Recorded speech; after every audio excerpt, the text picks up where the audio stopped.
જય શ્રી કૃષ્ણ। આપણે જો આ બાવળિયાનું ચોકઠું બાંધવાનું છે, કેવી રીતે બાંધું છું આપણે અહીંયાથી શરૂઆત કરીશું।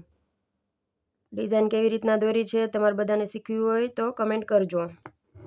આવી રીતે આપણે અહીંયાથી સોય કાઢવાની છે અને આ ખૂણે લાવવાની છે। આપણે પહેલાં ફરતા બધા ખૂણા બાંધવાના આવશે, પછી આપણે વચ્ચેના ખૂણા બાંધીશું। અહીંયા આપણે આ ખૂણો લીધો,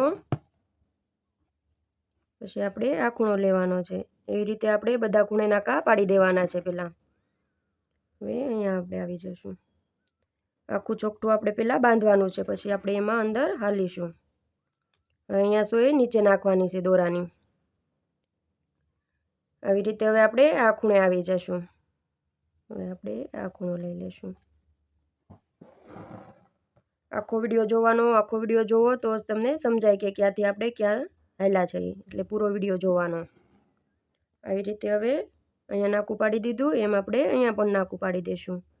બધા ખૂણાના નાકા મોટા મોટા પાડવાના। મોટા નાકા પાડો તો પછી હાલવામાં સોય આસાનીથી નીકળી જાય। હવે આપણે અહીંયા નીચે લેવાની છે।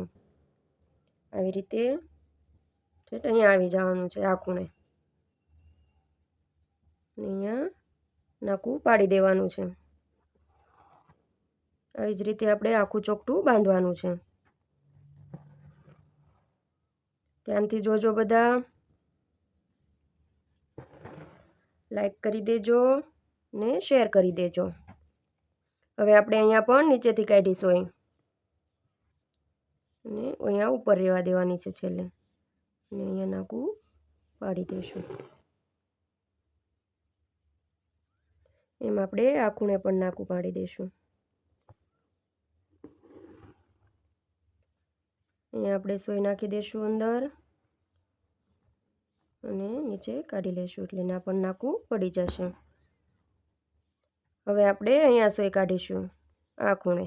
હવે આપણે પહેલાં વચ્ચેનો અહીંયાથી લઈને અહીંયાથી અહીંયા આપણે એ વચ્ચેનું બાંધી દઈશું, પછી આપણે આ આડા બાંધીશું। હવે અહીંયા આપણે ઉપર રહેવા દેવાની છે સોય। આ દોરો ઉપર રહેવા દીધો અને અહીંયા નીચે કાઢી નાખવાની છે સોય, એનું ખાસ ધ્યાન રાખવાનું। અહીંયા ભૂલ ના આવવી જોઈએ, ને આ ભૂલ આવે તો તમારે હાલવામાં ભૂલ આવે, બાંધવામાં ક્યાંય ભૂલ ના આવવી જોઈએ। બાંધવામાં ભૂલ આવી હોય તો જ તમારે હાલવામાં ભૂલ આવે। બાંધવાનું સરખું થઈ જાય એટલે તમારે આખું ચોકઠું સરસ મજાનું બંધાઈ જાય અને હલાઈ પણ જાય। હવે અહીંયા ઉપર રહેવા દેવાનું છે અને અહીંયા નીચે સોય કાઢવાની છે આવી રીતે, અને અહીંયા નાકું પાડી દેવાનું છે। નાકું પાડ્યું આપણે, નાકું પડી ગયું। હવે આ દોરામાં નાખી દેવાની છે સોય અને અહીંયા કાઢી લેવાની છે, એટલે આપણો એ રાઉન્ડ પૂરો થઈ જશે આવી રીતે। હવે આપણે અહીંયા લઈ લેવાની છે સોય પાછી આ ખૂણે, ને આ ખૂણેથી આપણે પહેલાં નીચે સોય નાખવાની છે, પહેલાં દોરાની નીચે ને બીજાની ઉપર, અને આ ત્રીજો દોરો છે એની નીચે આવી રીતે, અને અહીંયા ઉપર રહેવા દેવાનો છે અને નાકું પાડી દેવાનું છે। એકદમ સરસ મજાના નાકા પાડવાના, હાલવામાં તમને એકદમ। હવે અહીંયા આપણે નીચેથી કાઢીશું ને બીજા દોરાની ઉપરથી અને ત્રીજા દોરાની નીચેથી અહીંયા નાકું પાડી દીધું, અને આ દોરાની અંદર નાખી અહીંયા નીચે સોય કાઢી નાખવાની છે।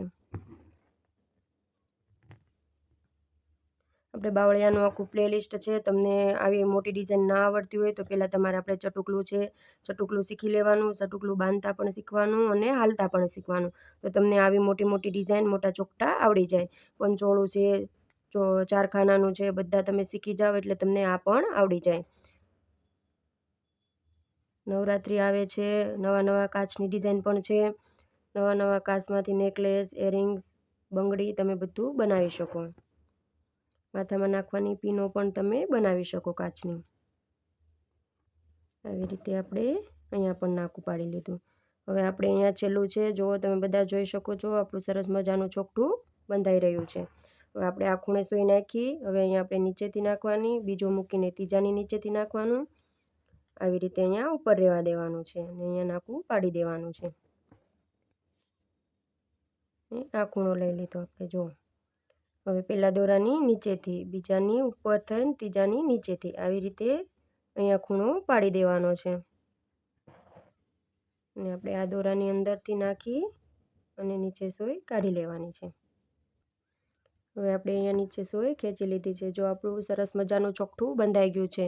લાઈક કરી દેજો, શેર કરી દેજો અને ચેનલને સબસ્ક્રાઈબ કરી લેજો. Thank you.